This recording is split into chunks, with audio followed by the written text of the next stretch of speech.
한번 크게 같이 읽습니다. 시작.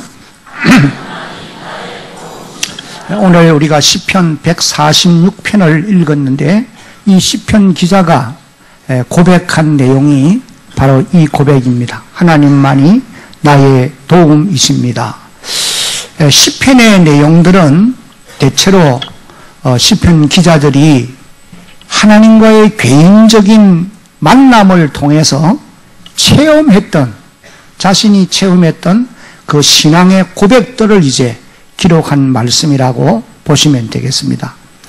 특별히 시편 18편 같은 내용을 읽어보면은 시편을 가장 많이 기록했던 다윗이 사울 왕의 쫓김을 받다가 하나님의 도우심으로 거기서 벗어나고 또 원수들에 의해서부터 보호를 받고 하나님의 은혜가 너무나 감사해서 이제 그 하나님께 받은 은혜를 이제 시로 표현한 내용들이 바로 시편 18편의 말씀이라고 보면 됩니다.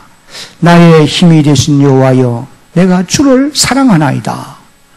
하나님은 나의 반석이요 요새시요 나를 건지시는 자시요 그분은 나의 산성이시로다. 그러면서 이제 하나님을 사랑하는 그런 고백을 이제 하는 것을 우리가 보게 됩니다. 이와 같이 시편의 내용들은 대부분이 개인의 신앙의 체험을 이제 기록하고 있다. 그렇게 이제 보시면 될 것입니다. 오늘 우리가 읽은 이 시편 146편도 역시 마찬가지. 그런데 이 146편은 누가 기록을 했는지 이 저자에 대해서는 정확하게 우리가 알 수가 없습니다. 그러나 이 146편이 기록된 그 배경에 대해서는 여러 학자들이 한결같이 이렇게 말을 합니다. 유다 백성들이 바빌론 땅에 포로되었다가 70년 만에 해방령을 받고 스룹바벨의 인도를 따라서 5만여 명이 예루살렘으로 고향 땅으로 돌아왔어요. 그리고 이제 2차, 3차에 걸쳐서 수많은 유대인들이 예루살렘으로 돌아온 다음에 그들이 제일 처음으로 했던 일이 예루살렘 성전, 다시 말하면은 스룹바벨 성전을 건축하는 일이 그들이 고향 땅으로 돌아온 목적 가운데 가장 중요한 그런 것이었습니다. 왜냐하면 하나님이 그 목적을 위해서 바빌론 땅 포로된 사람들을 자유할 수 있도록 해방령을 내려서 돌아가게 했기 때문이에요. 그런데 이 성전 건축을 이제 시작해서 기초를 놓고 공사를 진행하는 가운데 있는데 바로 옆에 있는 이 사마리아 사람들이 방해를 하기 시작했습니다. 그래서 사마리아 성의 지도자들이 거짓 상소문을 만들어서 당시에 바사왕 아닥사스다에게 상소문을 올린 거예요. 그런데 이 아닥사스다는 그 진위를 알아보지도 아니하고 올린 상소문의 내용만 읽고는 바로 이제 사람을 보내어서 명을 내리기를 예루살렘 성전 건축을 중단하라. 그런 명령을 내렸어요. 그런 이제 상황은 유대 백성들에게는 너무나 절망적이지 않을 수가 없습니다. 왜냐하면 유대 백성들이 예루살렘으로 돌아와서 그들의 삶의 중심이 되어야 될 스룹바벨 성전, 제2의 예루살렘 성전을 건축하는 일은 너무도 중요한 일이란 말이에요. 근데 이것이 이제 아닥사스다 왕의 명령으로 중단이 되어진 것입니다. 그런 이제 절망적인 상황에 어느 한 시인이 이 146편의 시를 기록하게 되었다는 거예요. 하나님만이 우리의 도우심입니다. 하나님만이 나의 도우심입니다. 여러분, 우리가 이 땅의 인생을 살아가다가 이렇게 절망적인 때를 우리도 만날 수가 있는 것입니다. 이럴 때에 세상을 바라보고 사람을 바라보고 땅의 것을 바라보면은 절망적일 수밖에 없는데 눈에는 보이지 않고 귀에는 들리지 않고 손에는 잡히지 않아도 우리 가운데 임하시고 역사하시는 하나님을 바라보는 자들에게는 소망이 있게 되는 줄로 믿으시기를 바랍니다. 이 결론적으로 이제 가서 보면은 성전 중단하는 이것이 전화위복이 되어진 그와 같은 결과를 우리가 알 수가 있습니다.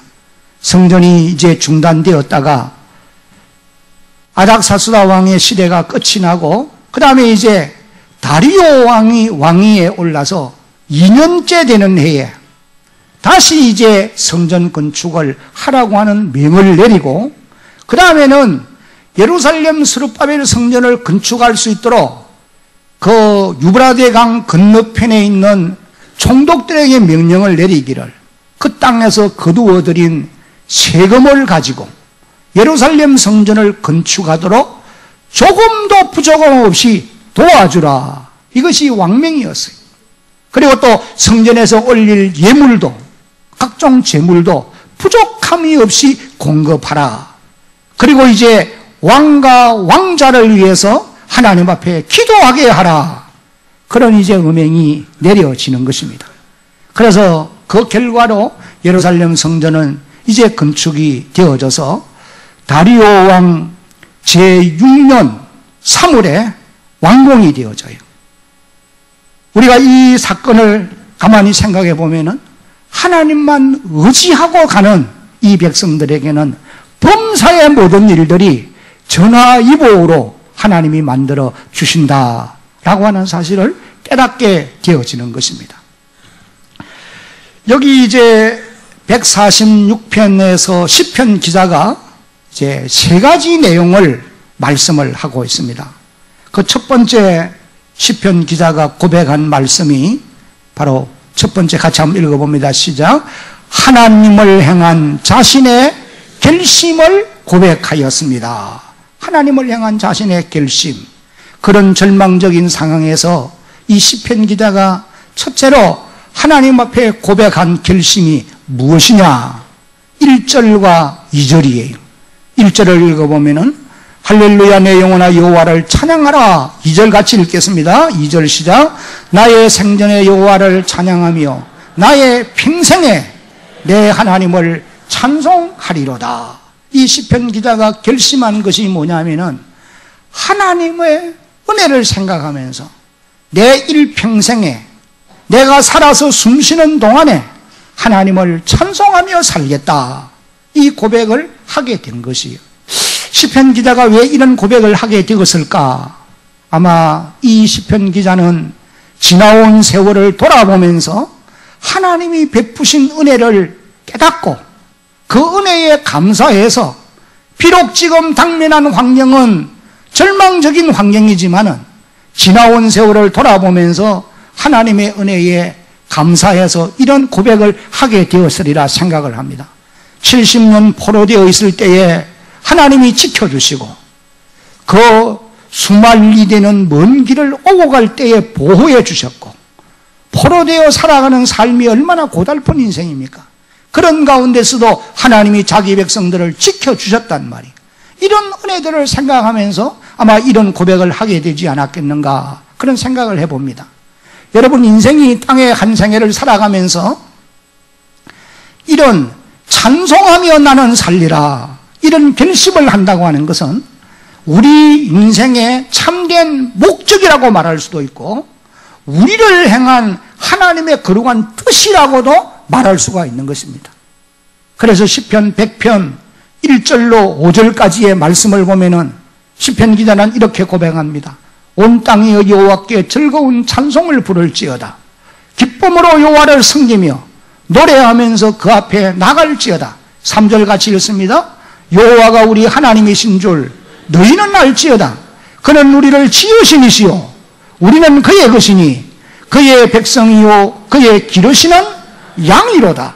4절 감사함으로 그 문에 들어가며 찬송함으로 그 궁정에 들어가서 그에게 감사하며 그의 이름을 송축할지어다. 5절 소리내서 읽습니다. 여호와는 선하시니 그의 인자하심이 영원하고 그의 성실하심이 대대에 이르리로다.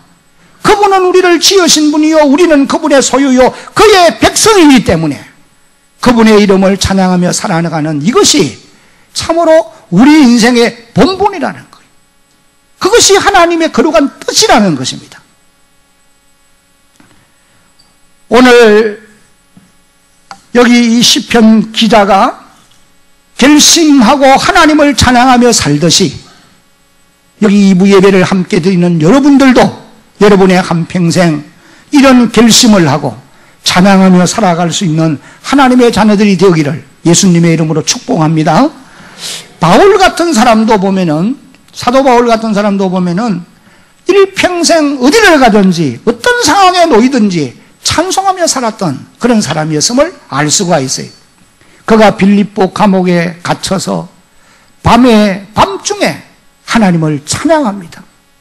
그랬더니 옥중에 있는 죄수들이 바울과 실라의 찬송 소리를 들었다고 기록을 하고 있어요. 사도행전 16장 25절에 보면은 밤중쯤 되어 바울과 실라가 기도하고 하나님을 뭐하며? 찬양하며 찬미하며 죄수들이 어떻게 했다고 그랬어요? 들었다고 그랬어요. 자기들 입술로만 마음으로만 찬양한 것이 아니라 두 사람이 그 옥중에 있는 죄수들이 다 들을 수 있도록 기도하고 찬미했다고 했어요. 그랬더니 어떤 역사가 일어났느냐? 26절을 보면은 이에 갑자기 큰 지진이 나서 옥터가 움직이고 문이 곧 다 열리며 모든 사람의 매인 것이 어떻게 되었습니까? 다 벗어진지라. 하나님의 놀라운 기사와 표적이 나타나게 되어진 것입니다. 여러분, 오늘도 우리가 여기 시편 기자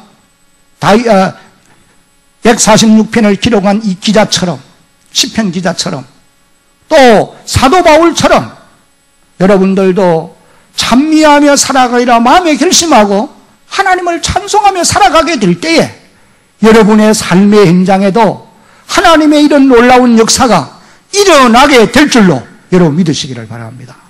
성경에 보면은 이런 사건이 참 많이 기록되어 있어요. 몇 가지 예를 들면은 역대하 20장 1절 이후를 읽어보면은, 역대하 20장 1절 이후를 읽어보면은 유다왕 여호사밧이 유다 왕국을 통치하고 있을 때에 이웃에 있던 암몬과 모압 사람들이 군대를 일으켜서 유다를 치러 올라옵니다. 여호사밧이 자기들의 힘으로는 이 군대를 이겨낼 수가 없어요. 그래서 두려워 떨면서 백성들과 더불어 하나님께 기도했습니다. 그 다음에는 하나님의 선지자의 말을 듣고 찬송할 사람들을 선택한 다음에, 그냥 오늘날로 말하면은 이 찬양대처럼 말이죠. 찬양할 사람들을 선택한 다음에 그들에게 예복을 입혔어요. 그런 다음에는 이제 군대가 이제 전쟁에 나갈 때에 군대 앞에서 찬양대가 앞서게 하는 거예요. 그러면서 이제 찬미하게 합니다. 뭐라고 찬송하게 하느냐? 여호와께 감사하세. 그는 그의 영원하신 인자하심을 찬양하세. 그러면서 이제 찬양대가 찬양을 해요. 근데 성경의 기록을 보면은 이 찬양대가 찬양을 시작할 때에 하나님께서 암몬과 모압의 군대 진영 바로 여기 앞에서 복병을 두었다가 이 복병이 그들을 치게 함으로 이제는 그 암몬과 모압의 군사들이 자기들끼리 죽이는 거예요, 서로. 그래서 전쟁이 이 사람들이 전멸을 함으로 말미암아 이스라엘이 승리하게 되었다라고 기록한 이런 말씀을 우리가 보게 돼요.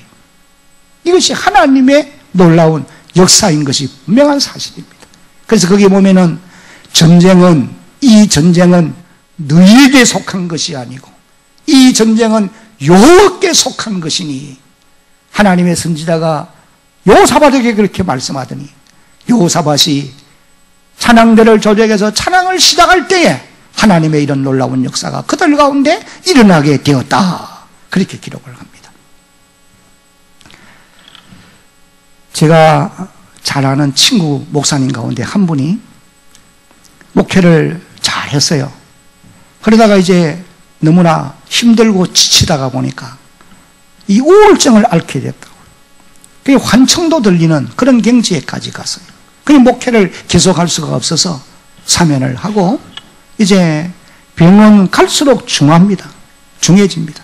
그러다가 보면 이제 그 다음에는 뭐 더 회복하기가 어렵단 말이죠. 근데 이분이 어떻게 회복을 했느냐. 그분의 간증을 내가 들으니까 그 사모님이 이제 이 목사님의 손을 잡고 등산도 가고 올라다니면서 찬송을 부르게 하는 거예요. 찬송을. 그 처음에는 찬송을 따라 안 해요. 우울증 앓는 분들이 그런 그 경향들이 있습니다. 다 싫어합니다. 그냥 뭐. 근데 이 사모님이 다니면서 계속 찬송을 부르는 거예요. 그래 따라 부르라 그러고 그래서 이제 찬송을 부르기 시작하는 거죠. 주 안에 있는 나에게 딴 근심 있으랴. 십자가 밑에 나가 내 짐을 풀었네. 할렐루야 할렐루야.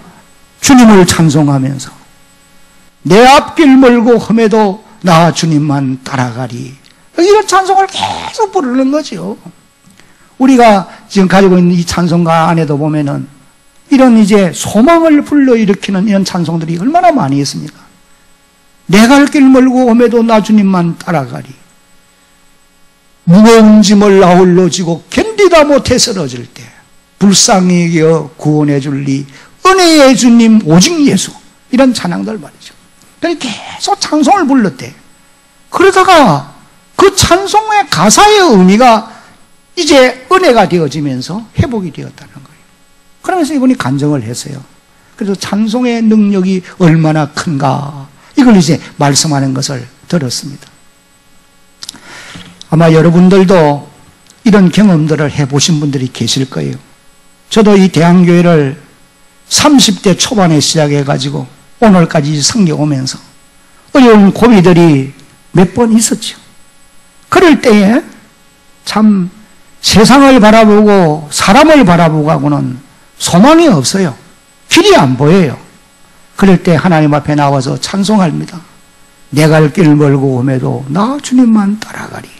이런 찬양을 부르다가 보면은 하나님이 마음에 새로운 용기를 불러일으켜 주시고 새로운 은혜를 공급해 주시던 이런 일들을 체험할 수가 있었던 것입니다. 여러분 오늘도 저와 여러분들이 시편 기자들처럼 앞서간 믿음의 선진들처럼 찬송하며 살리라. 나는 찬송하며 나의 갈 길을 가리라. 그러면서 찬송하며 갈 때에 하나님이 놀라운 역사를 여러분의 삶의 현장에 일어나게 해주실 줄로 믿으시기 바랍니다. 지옥의 권세가 물러가게 되고 사단의 권세에서 해방하는 역사도 일어나고 여러분이 안고 있는 여러 가지 인생의 무거운 짐들도 내 힘으로는 해결될 수 없지만도 하나님이 풀어주심으로 하나하나가 매듭되어지기도 하고 질병의 권세에서도 자유함을 얻고 마음의 근심과 모든 염려가 물러가는 이런 놀라운 역사도 일어나게 될 줄로 여러분 믿으시기 바랍니다. 그래서 우리가 이 시편 기자처럼 나의 평생에 내가 여호와를 찬미하며 살리라. 이런 결심이 우리 모두의 결심이 되어질 수 있기를 예수님의 이름으로 축복합니다. 유대 백성들이 성전 공사가 중단이 되어서 절망적인 상황이지만도 지난날 하나님의 돌보심을 생각하면서 찬송하며 사는 거예요. 그럴 때 이제 하나님이 그들에게 힘을 더하여 주시는 이런 놀라운 은혜를 누리게 되어지는 것입니다. 그 다음에 이제 두 번째로 시편 기자가 이제 여기 이 시편을 통해서 하신 말씀이 하나님의 백성들이 의지하지 말아야 할 것에 대해서 3절과 4절을 통해서 말씀을 하시고 계세요. 3절에 귀인들을 의지하지 말며, 여기 귀인들이란 말은 지난번 성경은 방백들이라고 그렇게 표현되어 있었어요. 도울 힘이 없는 인생도 뭐하지 말지니? 의지하지 말지니, 그렇게 기록했습니다.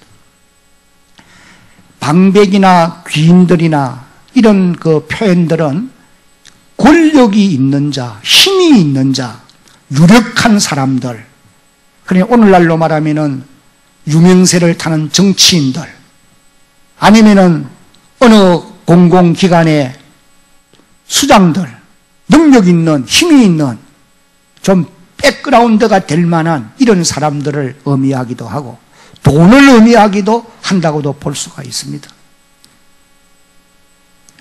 방백을 의지하지 말라. 근데 믿음으로 산다고 하는 사람들도 눈에 보이지 아니하는 하나님은 의지하기가 쉽지 않고 눈에 보이는, 힘이 있어 보이는 사람을 의지하기가 쉬운 것입니다. 우리가 성경에 보면 이스라엘 백성들의 삶이 그래요. 하나님 의지하고 살라고 그렇게 당부하는데도 유대 백성들이나 이스라엘 백성들이 힘을 가진 나라를 의지하고 하나님을 의지하지 아니하다가 결국은 의지하던 그들에게 짓밟히고 멸망을 당하고 마는 이런 기록을 보지 않아요. 유대가 바벨론을 의지하다가 바벨론에 의해 망하고, 북쪽 이스라엘이 아수르를 의지하다가 아수르에 의해서 멸망을 받고 말았던 이런 기록을 우리가 볼 수가 있는 것입니다. 그래서 하나님이 자기 백성들에게 하나님 의지하지 아니하고 권력을 의지하는, 세상 나라를 의지하는 자들을 책망했어요. 선지자 이사야를 통해서 이사야 30장 1절 말씀을 보면은 이렇게 기록합니다. 여호와께서 이르시되 패역한 자식들은 화 있을진저 그들이 계교를 베푸나, 계획을 세우나 그 말이죠. 나로 말미암지 아니하며 맹약을 맺으나, 나라와 나라 사이에 언약을 맺는데 나의 영으로 말미암지 아니하고 죄에 죄를 더하는도다. 그러니까 하나님을 외면해버리고 세상 권세를 가진 자들과만 서로 언약한단 말이에요. 이건 하나님과 약속을 어기는 것이죠. 그 다음에 이사야 36장 6절을 보면은 하나님이 이렇게 말씀하세요. 보라, 네가 애굽을 믿는도다. 왜? 애굽이 힘이 있는 나라니까.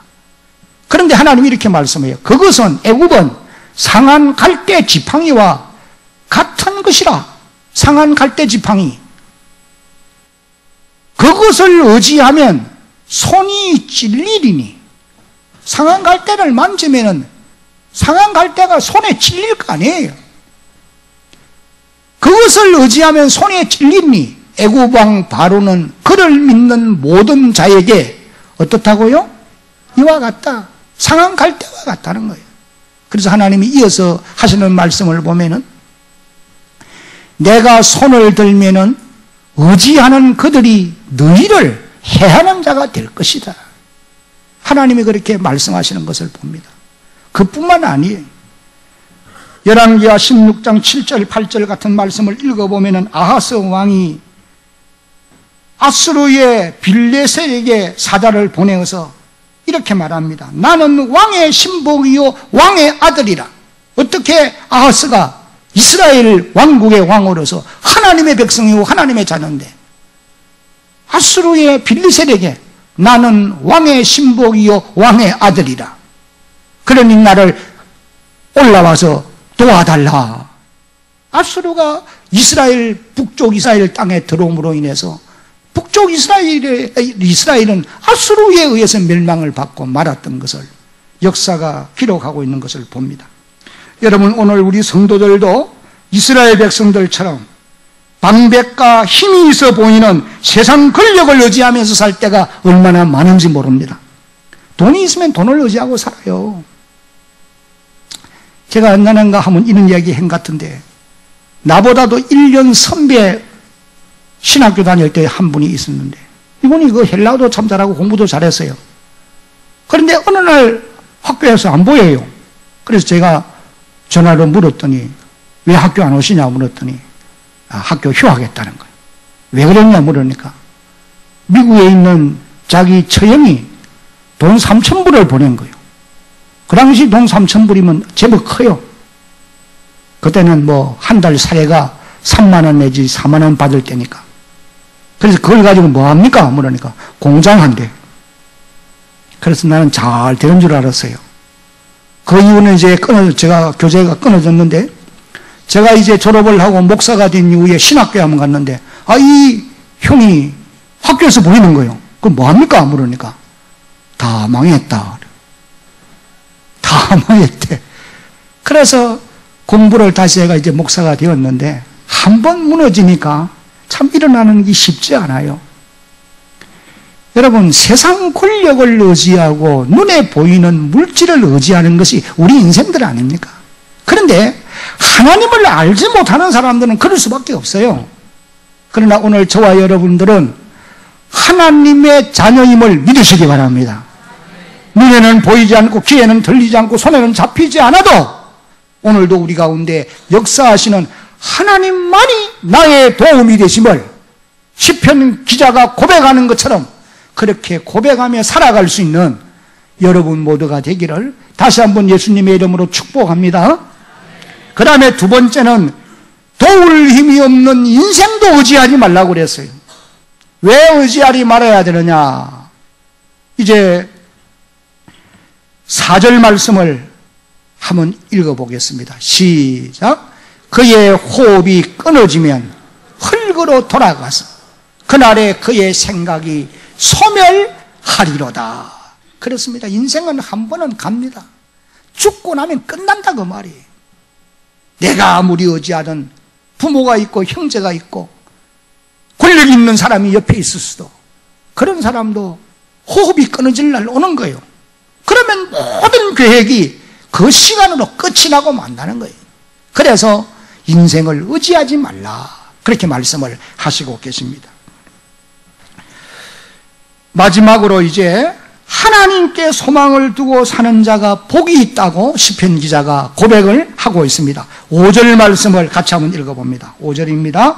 야곱의 하나님을 자기의 도움으로 삼으며 여호와 자기 하나님에게 자기의 소망을 두는 자는 복이 있도다. 여기 야곱의 하나님을 자기의 도움으로 삼으며, 이 야곱의 하나님이란 말은 다른 말로 한번 따라하겠습니다. 약속의 하나님. 근데 하나님은 한 번 약속하면은 그 약속을 그대로 이루어 주신다는 의미로 야곱의 하나님 그렇게 표현을 하고 있다는 것을 우리가 이해를 하면 좋겠습니다. 창세기 28장을 읽어보면은 야곱이 고향 땅을 떠나서 화란 땅으로 망명의 길을 떠나요. 자기의 형 에서를 피해서 이제 가는데 베델 땅에서 하나님이 그를 만나 주셔요. 하나님이 이 야곱에게 약속하기를 내가 너와 함께 있겠고 내가 너 가는 길을 인도할 것이며 어떤 상황에서도 내가 너를 지킬 것이고 내가 너로 하여금 이 땅으로 다시 돌아오게 할 것이고 내가 너에게 약속한 것을 다 이룰 때까지 결단코 내가 너를 떠나지 아니하리라. 그래서 야곱은 그 하나님의 약속을 믿고 베델하에 있던 돌을 취하여 기둥으로 세우고 거기에 기름을 붓고 서원을 합니다. 하나님이 내게 약속하신 이 말씀을 다 이루어 주실 것을 내가 믿고 그래 이루어 주시는 그날에 이 돌기둥이 성전이 될 것이며 나의 소유의 10분의 1을 11조를 하나님께 드리겠나이다. 그리고 이제 망명의 길을 떠나요. 20년 세월 동안 하나님은 약속한 말씀을 하나도 어기지 않고 다 이루어 주셨습니다. 창세기 28장 15절이 약속의 말씀이에요. 한번 같이 읽어봅니다. 내가 너와 함께 있어 네가 어디로 가든지 너를 지키며 너를 이끌어 이 땅으로 돌아오게 할지라. 내가 네게 허락한 것을 다 이루기까지 너를 떠나지 아니하리라 하신지라. 야곱이 이 약속을 붙들고 화란 땅에서 21년 파란만장한 삶을 살아요. 그래서 하나님이 이 약속을 이제 이루어 주신 것을 우리가 알 수 있는데 창세기 31장 13절을 보면은 나는 베델의 하나님이라. 베델의 하나님은 지난날 약속해 준 하나님이라 그 말이죠. 네가 거기서 기둥에 기름을 붓고 거기서 내게 서원하였으니 지금 일어나 이곳을 떠나서 내 출생지로 돌아가라. 하나님이 돌아가라고 명하셨어요. 그래서 돌아가는 길이 험난했지만은도 하나님은 이 약속을 지켜주세요. 베델까지 무사히 도착하게 하시는 것입니다. 오늘도 하나님은 우리에게 약속하시고 그 약속을 남김없이 이루어 주시는 줄로 우리는 믿어야 합니다. 그러면은 왜 야곱의 하나님을 의지하고 그 하나님께 소망을 두고 사는 사람이 복이 있느냐? 이제 그 이유를 6절로 10절에서 이렇게 말씀을 하시고 계세요. 먼저 6절을 한번 봅니다. 여호와는 천지와 바다와 그 중에 만물을 지으시며, 하나님이 어떤 분이냐? 만물을 지으시며, 그 다음에 영원히 진실함을 지키시며 한 번 약속한 것을 다 이루시는 분이란 말이죠. 그래서 내가 시편 기자가 이 말씀을 고백하는 이유는, 비록 예루살렘 제2의 성전 예루살렘 스룹바벨 성전이 중단되기는 해 있지만은 하나님이 반드시 약속하신 바를 이루실 것이고, 그분은 전능하신 분이기 때문에 반드시 이 모든 일들을 합력하여 유익되게 해주실 것이다. 그런 이제 믿음을 가지고 이런 고백을 하게 되어진 것입니다. 그 다음에 6절을 읽어보면은, 7절을 읽어보면은, 억눌린 자들을 위해 정의로 심판하시며 줄인 자들에게는 무엇을 주셔요? 먹을 것을 주시는 이시로다. 여호와께서는 갇힌 자들에게 자유를 주신다. 그 다음에 8절 봅니다. 함께 읽어봅니다. 시작. 여호와께서 맹인들의 눈을 여시며 여호와께서 비굴한 자들을 일으키시며 여호와께서 의인들을 사랑하시며, 여기 맹인들의 눈을 여셨다. 구약시대에 보면은요, 눈은 뜨기는 했는데 하나님의 역사를 보지 못하는 자들을 맹인이라고 표현을 합니다. 사무엘하를 읽어보면은 엘리야의 종이었던 게하시가 아람 군대가 들어와서 도단성을 에워쌌는데, 도단성을 에워싸고 있는 아람 군대는 눈에 보여요. 그래서 두려웠답니다. 아, 선생님 큰일 났습니다. 아람 군대가 도단성을 에워쌌습니다. 엘리사가 나와서 게하시에게 이렇게 말합니다. 우리와 함께한 군대가 더 많다. 그러면서 이제 이 게하시를 위하여 하나님께 기도해요. 하나님, 눈을 열어서 우리와 함께한 군대가 더 많음을 보여주시기 원합니다. 그랬더니 게하시의 눈이 열렸는데 하늘의 불말과 불병거가 하나님의 명령이 떨어지면 달려오려고 만반의 준비를 갖추고 있는 거예요. 그것을 이제 보는 거예요. 여러분, 하나님은 우리의 영안을 열어주시는 분이심을 믿으시기 바랍니다. 예수님은 땅 위에 계시면서 실제로 소경된 자들을 보게 하신 이런 놀라운 역사가 일어났습니다. 오늘 시대도 마찬가지예요. 하나님이 우리의 말씀을 들을 때 영안을 열어주시기도 하고 우리의 육신의 눈도 뜨게 하시는 이런 놀라운 역사를 일으켜주시는 분이 하나님이시라는 말이에요. 그래서 그 하나님께 소망을 두고 사는 자가 복이 있다. 이제 8절을 봅니다. 8절 다 같이 한번 읽겠습니다. 시작. 여호와께서 맹인들의 눈을 여시며 여호와께서 비굴한 자들을 일으키시며 여호와께서 의인들을 사랑하시며, 의인들 믿음으로 사는 사람들입니다. 9절을 읽습니다.